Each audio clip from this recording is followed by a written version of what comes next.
Carl Gustav Jung was a Swiss psychiatrist, psychoanalyst, and founder of analytical psychology, a school of psychology that focuses on the importance of the individual psyche and the quest for wholeness.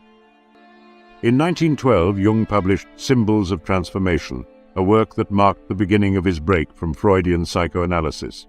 This publication detailed Jung's evolving theories which focused on the collective unconscious, archetypes, and the process of individuation.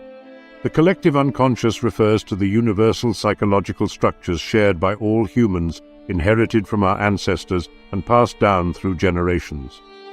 Archetypes are the powerful symbols and images that arise from the collective unconscious and manifest in dreams, myths, and cultural patterns. Individuation is the process of realizing one's true self by integrating the conscious and unconscious aspects of the psyche, ultimately leading to psychological wholeness.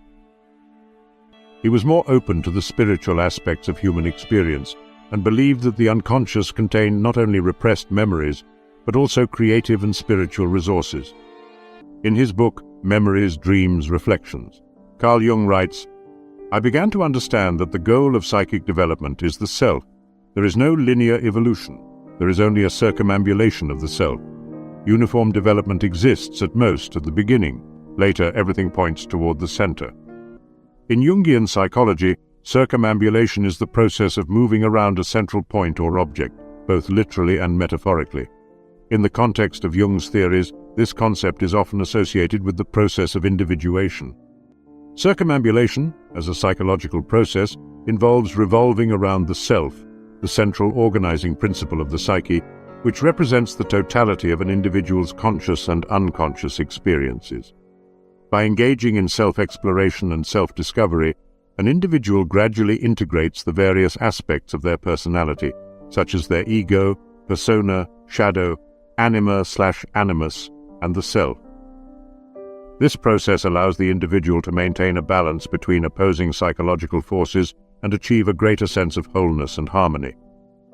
Jung saw these practices as expressions of the human psyche's natural inclination towards self-integration and the pursuit of psychological balance.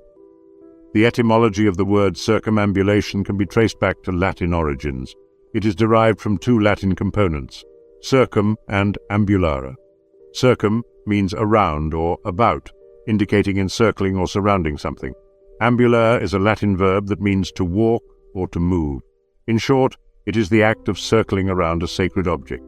The interpretation of this ritual is typically understood as a symbolic depiction of life's great journey. We, as humans, enter the world in a state of ignorance and vulnerability, reliant on others for guidance and support. Throughout our lives, we face numerous challenges, dangers, and fears. Circumambulation is often described as a representation of this experience. The rite of circumambulation symbolizes the process of harmoniously adapting to one's surroundings. As mentioned earlier, in Jungian psychology, circumambulation is associated with the process of individuation, where an individual strives to integrate their conscious and unconscious aspects to achieve psychological wholeness. Jung proposed the idea that human cognition comprises distinctly separate conscious and subconscious components. Building on this concept, he introduced the notion of the collective unconscious, a segment of the subconscious mind. Jung used a fascinating analogy to elucidate this concept, comparing it to the human body.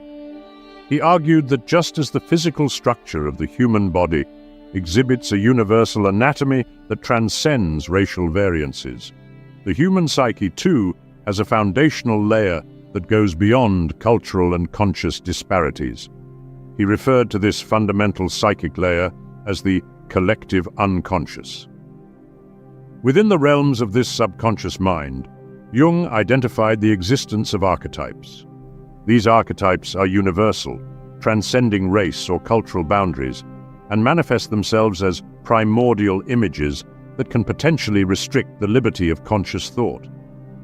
In the Red Book, one of the most fascinating works that he wrote after having experienced a direct and intense confrontation with the unconscious, Jung writes, "Whoever speaks in primordial images speaks with 1,000 voices. He enthralls and overpowers, while at the same time he lifts the idea he is seeking to express out of the occasional and the transitory into the realm of the ever-enduring." Nigredo represents the dark, chaotic, and unconscious state of the psyche, where one becomes aware of one's inner turmoil and the need for transformation. Albedo involves the purification and clarification of the psyche. It represents the emergence of self-awareness and the recognition of unconscious content, leading to a more balanced state of being. Rubedo, the final stage, symbolizes the integration of the conscious and unconscious aspects of the psyche. In the final stage, the individual achieves a sense of wholeness and self-realization, resulting in the creation of the philosopher's stone, which represents the ultimate goal of psychological development and the result of individuation. He believed that the reconciliation of opposing forces within the psyche, such as masculine and feminine, rational and irrational, or conscious and unconscious, was essential for psychological growth and self-realization.